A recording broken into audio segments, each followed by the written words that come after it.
SML unit 3 ఇది important topic అని first నేను జస్ట్ దీంతో స్టార్ట్ చేసిన అనమాట.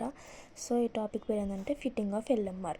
మనకి ఇక ట్యాబ్యులర్ ఫామ్ లాగా క్వశ్చన్ ఇస్తారు, దాన్ని మనం కనుక్కోమంటారు. First of all general formula MLR అంటే ఏంది, మల్టిపుల్ లీనియర్ రిగ్రెషన్. దానికి జనరల్ ఫార్ములా ఇది y = b0 ప్లస్ b1x.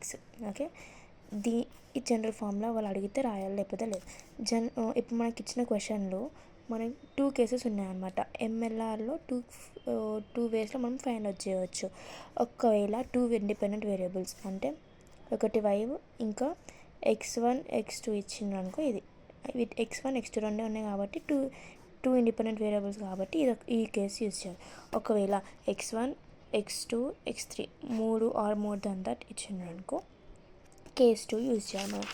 ఇప్పుడు మనకి ఇచ్చిన క్వశ్చన్లో x1 x2 రెండు మాత్రమే ఉన్నాయి కాబట్టి మనం కేస్ 1 యూజ్ చేస్తాం అన్నమాట.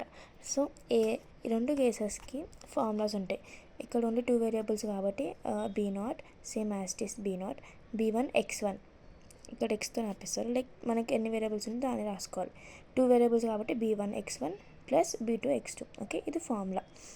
నెక్స్ట్ దీనికి నార్మల్ ఈక్వేషన్స్ ఉంటాయి, దీనికి కూడా ఉంటాయి. ఇవి ఓన్లీ 2 వేరియబుల్స్ కాబట్టి 3 ఈక్వేషన్స్ ఉంటాయి అన్నమాట. ఇవి మనం అర్థం చేసుకోవాలి ఎట్లా వచ్చిందంటే, ఫస్ట్ వన్ nb0, ఇక్కడ b0, ఇలా b1, ఇక్కడ b2 ఉంటుంది. ఇది నార్మల్గా మనం జస్ట్ వైకి మాత్రమే చూస్తున్నాం కాబట్టి nb0 x1 x2 సేమ్ ఇదే ఇక్కడ రాస్తాం. నెక్స్ట్ x1 పెడతాం. ఫస్ట్ వేరియబుల్ ఏంది x1 కాబట్టి x1y, ఫస్ట్ b0 x1, అదే x1కి square b1 x1 square plus x1 x2, అన్నిటికీ సమ్మేషన్ అనేది ఇంపార్టెంట్. ఓకే, నెక్స్ట్ ఇప్పుడు x2కి x2 సేమ్ ఇక్కడ x1 ఇట్లా రాసినాం, ఇక్కడ x2 రాయాలి.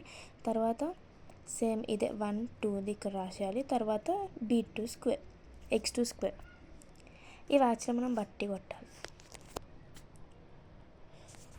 నెక్స్ట్ ఒకవేళ 3 ఇండిపెండెంట్ వేరియబుల్స్ ఉంటే b0 plus b1 x1 b2 x2 b3 x3 same దానిలానే ఈ ఫార్ములా. ఇవి కొంచెం ఇది కూడా సేమ్ దీనిలానే ఉంటాయి, ఒకసారి నేర్చుకుంటే అర్థమైపోతుంది, గుర్తుపెట్టుకోవాలి మనం.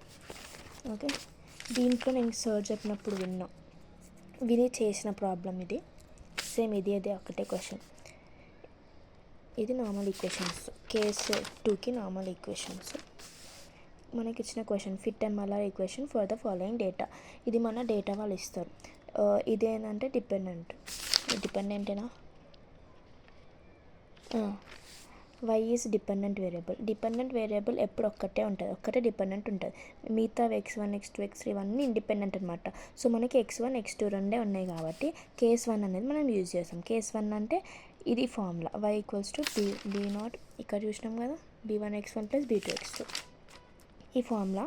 ఇంకా దానికి రిలేటెడ్ నార్మల్ ఈక్వేషన్స్ ఇక్కడ ఏవైతే 3 ఉన్నాయో అవే ఇక్కడ రాసుకోవాలి. మనకు సమ్ అప్పుడు పెద్దగా కనిపిస్తుంది అనమాట. ఓకే, సేమ్ ఇట్లా రాసుకున్న తర్వాత ఈ నార్మల్ ఈక్వేషన్స్లో ఏవైతే వేరియబుల్స్ ఉన్నాయో ఎక్సెప్ట్ బీతోని ఉన్నవి కాకుండా, బీటావి కాకుండా మిగతావి ఏమేమి ఉన్నాయి, ఇప్పుడు మనకి y ఉంది, x1 x2 ఇంకేముంది x1 square x2 square x1y x2y, ఇలా ఏవైతే మనకి వేరియబుల్స్ ఉన్నాయో మనకి తెలియదు కదా వాళ్ళ వాల్యూస్. సో అవి మనం కనుక్కోవడానికి ఏవైతే వేరియబుల్స్ ఉన్నాయో అన్నిటికీ మనం వాల్యూస్ కనుక్కోవాలన్నమాట.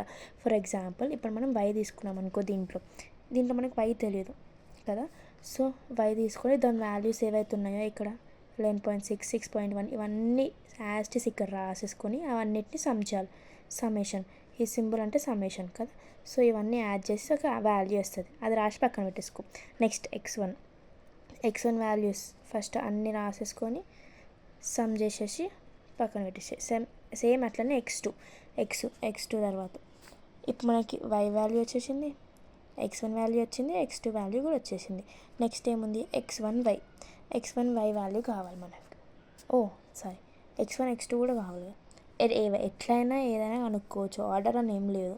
సరే ఇప్పుడు దీంట్లో x1 x2 ఉంది, ఇక్కడ ఉంది సేమ్ ఏవైతే వచ్చినాయో x1 x2 కావాలి కాబట్టి ఫస్ట్ దానికి 679 ఇంటూ 30.4 ఈ రెండింటిని మల్టిప్లై చేసి వాల్యూ వస్తుంది, ఈ రెండింటిని మల్టిప్లై చేసి వాల్యూ వస్తుంది. సో ఈ రెండింటిని అన్నిట్లో కనుక్కొని దీనికి కూడా సమ్మేషన్ చేయాలి, ఇవన్నీ యాడ్ చేయాలి. ఓకే, నెక్స్ట్ x1 స్క్వేర్ ఎట్లా, ఆల్రెడీ మనకి ఇక్కడ x1 ఉంది 679, దీనికి స్క్వేర్ చేసేస్తే వాల్యూస్ వచ్చేస్తాయి. సేమ్ అట్లనే ఇవన్నిటికి స్క్వేర్ చేస్తే వాల్యూస్ వస్తాయి, దాన్ని సమ్ చేసి ఇక్కడ పెట్టు, యాడ్ చేసి. నెక్స్ట్ x1 స్క్వేర్ అయిపోయింది కదా. నెక్స్ట్ ఇంకేం మిగిలింది, x2 స్క్వేర్ మిగిలింది మన దాంట్లో. x2 కూడా ఇంతే 30.4, x2 కదా 30.4 స్క్వేర్ ఎంత 924.16. సో ఇట్లా ఇవన్నిటికి స్క్వేర్స్ చేస్తే ఈ వాల్యూస్ వస్తాయి, దానికి ఒక లాస్ట్కి సమ్ చేస్తే ఒక వాల్యూ వస్తుంది.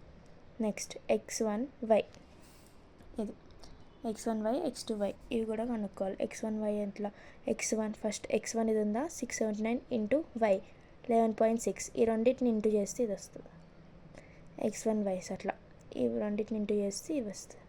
నెక్స్ట్ x2y కూడా అంతే, x2 వాల్యూస్ ఉన్నాయి కదా, ఇది ఇంకా ఇది ఇంటూ చేస్తే ఈ వాల్యూస్ వస్తాయి, x2 ఇంటూ y వస్తాయా. లాస్ట్కి అన్నిటికీ ప్రతి ఒక్క కాలం నువ్వు యాడ్ చేసుకొని పెట్టేసుకోవాలి, సమ్ ఇట్లా కింద రాసేసుకోవాలి.